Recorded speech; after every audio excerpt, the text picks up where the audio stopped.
दोस्तों, बिहार के सासाराम से लगातार बड़ी से बड़ी खबरें निकल करके आ रही हैं। देर रात पहले ही एक खबर निकल करके आई कि यूपी के नंबर वाला ट्रक बक्से से भरा हुआ सासाराम के स्ट्रांग रूम के अंदर घुस जाता है, जिसके बाद भारी विवाद हो जाता है। दोस्तों, वीडियो लगातार सोशल मीडिया वायरल है और बाद में पता चलता है कि उस बक्से के अंदर कुछ भी नहीं होता है। हालांकि बक्से के अंदर कुछ भी नहीं है ये जानकारी जनता के बीच जरूर जानी चाहिए, जो कि अच्छा है। बक्से के अंदर कुछ नहीं था, संदेश मिला, अच्छा लगा। खैर दोस्तों, इस वक्त एक बड़ी खबर निकल करके आ रही है कि देर रात हंगामे के बाद पुलिस प्रशासन द्वारा न सिर्फ पत्रकारों के ऊपर बल्कि जो प्रत्याशी हैं उनके ऊपर भी लाठीचार्ज कर देता। इस तरीके से खबरें निकल करके आई, जिसके बाद यह प्रत्याशियों द्वारा मांग किया गया डीएम साहब के द्वारा सामने कि भैया इस विधानसभा का चुनाव दोबारा से कराना चाहिए। दोस्तों, सुनकर आपको हैरानी होगी, और बिहार से न सिर्फ सासाराम की बात मैं बता रहा हूं बल्कि बकायदा बिहार के अंदर एक और विधानसभा की खबर मैं आपको बतलाने जा रहा हूं, जिसके बाद हंगामा मचा हुआ है, क्योंकि वहां पर भी वीवीपैट से निकलने वाली पर्चियां खुलेआम सड़कों पर मिली हैं दोस्तों। जिसके बाद वहां पर भी लोगों ने हंगामा खड़ा कर दिया और कहा कि यहां पर चुनाव दोबारा कराना चाहिए। एक एक खबर मैं आपको बारीकी से बताने जा रहा हूं और साथ ही साथ यह भी बताने जा रहा हूं कि माने जाने एडवोकेट साहब ने यहां तक यह कह दिया है कि अगर सही से मामले पर अगर आरोप सिद्ध कर दिए गए तो 3 मुख्य चुनाव आयुक्त अगर आरोपी पाए जाते हैं तो जीवन भर जेल में मिलेंगे। तो दोस्तों, सबसे पहले मैं आपको बता दूं कि मेरे हाथ में ये जो अखबार है लाइव हिंदुस्तान का अखबार है, और इस अखबार में दोस्तों बकायदा आज की ये अखबार है, और पेज नंबर जब आप 8 पर जाएंगे दोस्तों, इसमें एक खबर छपी हुई है, मतदान केंद्र के बाहर वीवीपैट की पर्चियां मिली है। और इस खबर में दोस्तों जब आप जाएंगे तो बकायदा इस खबर में लिखा हुआ है कि जो वहां पर लोग हैं, जो प्रत्याशी हैं, दोबारा वोट कराने की मांग कर रहे हैं। तो सबसे पहले मैं इस खबर से शुरुआत कर देता हूं। खबर में लिखा गया है, मतदान केंद्र के बाहर वीवीपैट की पर्चियां मिली। सुगौली, पूर्वी चंपारण के सुगौली के वार्ड नंबर 12 स्थित उत्क्रमित मध्य विद्यालय निमुई के मतदान केंद्र 219 पर चुनाव के बाद बुधवार सुबह बड़ी संख्या में वीवीपैट की पर्चियां मिलने से सनसनी फैल गई। सूचना पर पहुंचे ग्रामीणों ने वोट में गड़बड़ी की आशंका को लेकर हंगामा शुरू कर दिया। फिर बाद में बड़ी संख्या में पुलिस अधिकारी और अर्धसैनिक बलों के साथ जवान वहां पर पहुंच जाते हैं, और फिर वहां पर कुछ प्रत्याशी और उनके समर्थक इस बूथ पर दोबारा चुनाव कराने की मांग की जाती है। दोस्तों, ये पूर्वी चंपारण से खबर निकल करके आ रही है, जहां पर दोबारा चुनाव कराने की मांग चल रही है। जरा इस वीडियो को देखिए दोस्तों। यह वीडियो सासाराम स्ट्रांग रूम की बाहर की बताई जा रही है, जहां पर तमाम प्रत्याशी वहां पर मौजूद हैं, और इसमें ये वीडियो में बार बार प्रत्याशी ये कह रहे हैं, डीएम साहब से बार बार ये गुहार लगा रहे हैं कि ये काम करिए, इस पूरे बूथ का ही चुनाव दोबारा से करा दीजिए। जी हां, और बाकायदा जो प्रत्याशी वो बार बार ये कह रहे हैं कि हमने बाकायदा मेल लिख दिया है, हमने पत्र भी लिख दिया है, अगर है बस का तो आप ये करा दीजिए। फिर डीएम साहब बाद में कहती हैं कि हम नहीं करा सकते, आप पत्र लिख दीजिए। वीडियो में सुनिएगा सिलसिलेवार तरीके से, फिर उसके बाद मैं इस खबर को आगे बताऊंगा। चुनाव आयोग को लिखिए, चुनाव कैंसिल कराने के लिए, फिर से चुनाव हो। हम तो लिख दिए, हम तो मेल चुनाव आयोग को कर दिए। ये सरासर हम लोगों के साथ अन्याय है। मैडम, किसके आदेश से गाड़ी अंदर आया? तो दोस्तों, सुना आपने, ये खबर है। और दोस्तों, खबर किस तरीके से गढ़ी जाती है, बताई जाती है, ये एक अलग मसला है कि गोदी मीडिया द्वारा कुछ और ही बताया जाता है।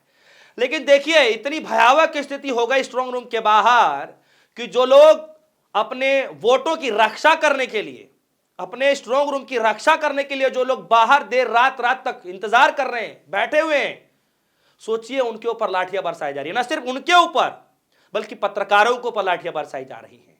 वीडियो में आपको दिखा देता, लेकिन कुछ कॉपीराइट के जो इश्यूज होते हैं इसकी वजह से मैं नहीं दिखा सकता, इसीलिए मैंने कुछ क्लिप्स जो है मैंने स्क्रीनशॉट लिए हैं। और बाकायदा बिहार के एक माने जाने जर्नलिस्ट साहब हैं, वो इस वीडियो को साझा करते हुए बाकायदा सब कुछ कह रहे हैं। आप चाहें तो इनके पेज पर जाकर के सुन सकते हैं कि जितने प्रत्याशी हैं सब दोबारा चुनाव कराने की मांग कर रहे हैं, और साथ ही साथ बता रहे हैं कि न सिर्फ पत्रकारों को पीटा गया, समर्थकों को पीटा गया, बल्कि प्रत्याशियों को पीटा गया, और ऐसे प्रत्याशियों को पीटा गया जिनके गले में बाकायदा वो पर्ची लगी हुई है कि भैया हम प्रत्याशी हैं, उनको भी लाठी डंडों से पीटा जाता है।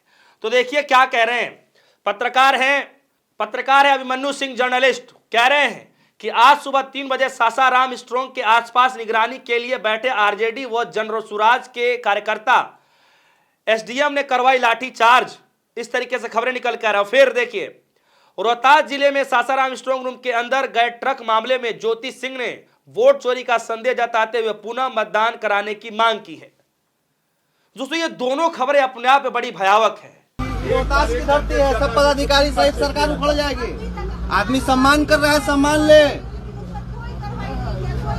बोले तो ये रोहतास की धरती है। वही एडीएम जो भेजा है हमको 4 दिन पहले, अभी तक कोई कार्रवाई नहीं हो। क्यों नहीं? एक ही बात है कि ट्रक अंदर आया कैसे, और ट्रक अंदर आया तो उसका मूवमेंट कहाँ है? एक पागल है आदमी, यहाँ सारा लोग खड़ा है, बैठा है, और जो कह देंगे हम सुन लेंगे। तुम लकी फरमान सुनने बैठे हैं। गाड़ी गई, क्यों गई, ड्राइवर को क्यों बचाया गया, ड्राइवर कहाँ गया, किसी का सामने नहीं लाया जाता है। बाद में वीडियो जारी किया जाता है, बताया जाता है कि बक्से खाली हैं।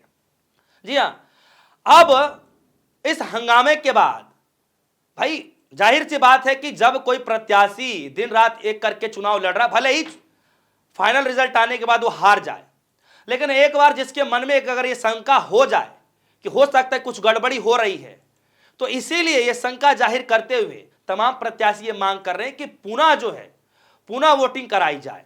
एसडीएम साहब संतुष्ट कराइए प्रत्याशियों को, सब लोगों को। हम अपनी बात रखें। हाँ एकदम रखिए ना, आप ही तो कोई बात सुनने संतुष्ट नहीं है, तो नहीं चुनाव होना संतुष्ट हो चाहिए। यही बैठेगा आदमी। सारे कैंडिडेट यहाँ बैठे हुए चलेंगे, ये लोग सारे लोग। ट्रक देखना है कैसे अंदर किया, पूरा मूवमेंट चाहिए ट्रक का। आप चेक करवा लीजिए। सर इतना क्या करूं? अभी सर्टिफिकेट लाइए हम लोगों के सामने।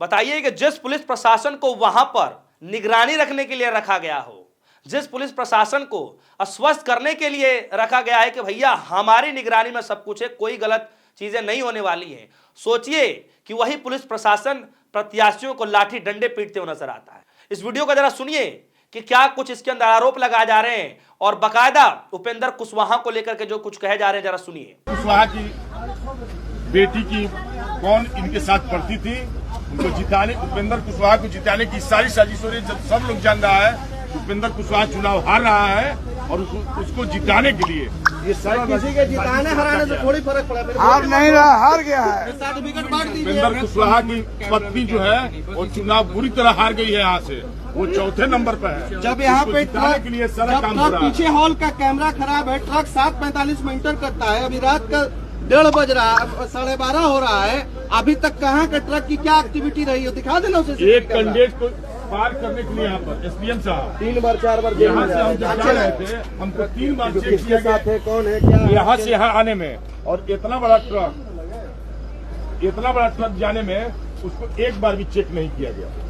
एनडीए समर्थित कैंडिडेट, बीजेपी समर्थित कैंडिडेट को आप सर्टिफिकेट दे दीजिए सर। हम जो आपसे कर रहे हैं वो कीजिए। हम दिया गया कि सब बीजेपी जीत रही है, जितना न्यूज चैनल है सब दिखा रहा है और इसी माध्यम से दिखा रहा है। एग्जिट पोल में बढ़ा चढ़ा करके दिखाया जा रहा है। इस तरीके के आरोप सभी सोशल मीडिया प्लेटफॉर्म पर वायरल है। वीडियो दोस्तों आप जाकर के देख सकते हैं, कहीं भी इस तरीके से इस वायरल वीडियो में आरोप लगाए जा रहे हैं और तमाम प्रत्याशी वहां मौजूद हैं, पुलिस प्रशासन वहां मौजूद हो गया दोस्तों जब यह हंगामा मचा। और उसके बाद आप सभी के सामने यह नजारा है दोस्तों, पूरे देश में यह वीडियो वायरल हो चुका है। अब यहां पर सवाल आता है दोस्तों चुनाव आयोग को लेकर के, सवाल आता है दोस्तों पुलिस प्रशासन को लेकर के कि आखिर पुलिस प्रशासन की इतनी भारी तैनाती के बावजूद भी इतनी गलतियां क्यों हो रही हैं? क्यों चुनाव आयोग पूछे गए सवालों पर जवाब नहीं दे पा रहा है? क्यों? आखिर इसके पीछे की मजबूरी क्या है, मंशा क्या है? क्या एक तरफ गोदी मीडिया के पत्रकारों द्वारा बढ़ा चढ़ा करके जो एग्जिट पोल दिखाए जा रहे हैं, क्या इस तरीके से मैनिपुलेट किया जाएगा? हालांकि दोस्तों मैं आपको बता दूं कि जितनी वीडियो वायरल हो रही हैं इसकी पुष्टि मैं नहीं करता हूं, ये तो जो आरोप लगाए जा रहे हैं आरजेडी पार्टी के द्वारा, जो उनके कार्यकर्ता उनके द्वारा, अब इस वीडियो में सुन सकते हैं कि जो जो प्रत्याशी हैं वो खुद आरोप लगा रहे हैं जो स्ट्रांग रूम के बाहर बैठे हुए हैं। तो सोचिए इतना बड़ा जब गंभीर आरोप लग रहा है तो चुनाव आयोग को क्या करना चाहिए?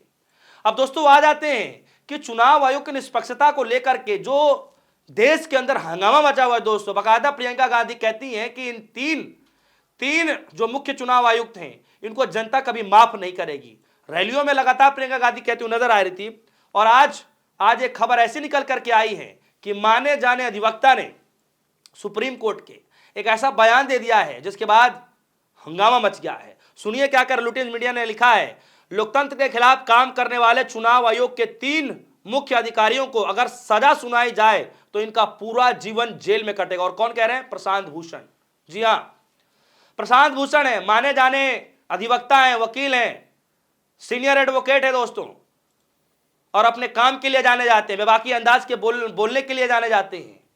और बाकायदा चुनाव आयुक्त को लेकर के, जो 3 मुख्य चुनाव आयुक्त हैं उनको लेकर के जिस तरीके से बोल रहे हैं कि पूरा जीवन जेल में बीतेगा। दोस्तों सोचिए कि एक समय रहा करता था जो चुनाव आयोग को लेकर के एक आदमी ना उंगली तक नहीं उठा सकता था, एक सवाल नहीं पूछ सकता था। लेकिन आज हालात ऐसे हो गए हैं, इस तरीके से निष्पक्षता गिरती जा रही है चुनाव आयोग के ऊपर से कि कोई भी चुनाव आयोग से लगातार सवाल पूछना शुरू कर रहा है। जिसकी जिम्मेदारी है जवाबदेही तो उसी की बनेगी। तो क्या सिर्फ ज्ञानेश कुमार जी को सिर्फ एक ट्वीट कर देने से या फिर जो है प्रेस कॉन्फ्रेंस कर देने से क्या ये मात्र चुनाव जो है आप निष्पक्षता तरीके से करा पा रहे हैं? क्या एक प्रेस कॉन्फ्रेंस कर देने से चुनाव से पहले क्या यह साबित हो जाएगा कि आपने चुनाव निष्पक्ष तरीके से करा दिया? हकीकत में तो प्रेस कॉन्फ्रेंस आज के दिन करना चाहिए था कि जितनी भी वीडियोस मिल रही हैं, जितने भी वीवीपैट की पर्चियां मिल रही हैं, क्यों मिल रही हैं, क्या कार्रवाई की जा रही है, कि इस पर बाकायदा 17-18 मिनट का, 20 मिनट का, 40 मिनट का प्रेस कॉन्फ्रेंस कर देना चाहिए था। और साथ ही साथ पत्रकारों द्वारा पूछे गए सवालों के जवाब भी दे देना चाहिए था। वो वाला प्रेस कॉन्फ्रेंस नहीं करना चाहिए था जिसमें चुनाव आयोग ज्ञानेश कुमार जी कह रहे थे कि फ्लाइट का टाइम हो गया है। जिम्मेदारियों से भागना नहीं चाहिए, जिम्मेदारियां हैं तो जनता से जो सवाल है, पत्रकारों के जो सवाल है उसका जवाब देना चाहिए। दोस्तों मैं आशा करता हूं कि चुनाव आयोग इन तमाम वीडियो को लेकर के जानकारी स्पष्ट करेगा कि क्या कमजोरियां रही, क्या ऐसी मजबूरियां रही, और क्यों इस तरीके से लोग उम्मीद कर रहे हैं कि दोबारा चुनाव कराने चाहिए, चुनाव की दोबारा मांग क्यों की जा रही है। मुझे लगता है कि जल्द ही चुनाव आयोग इस पर जवाब देगा और इन तमाम वीडियो की पुष्टि भी करेगा कि कितनी सत्यता है। फिलहाल आप सभी कमेंट में जो भी कुछ चल रहा होगा वीडियो कमेंट सेक्शन में जाइएगा, अपनी राय जरूर रखिएगा। फिलहाल के लिए दीजिए इजाजत, देखते रहिए न्यूज़। धन्यवाद।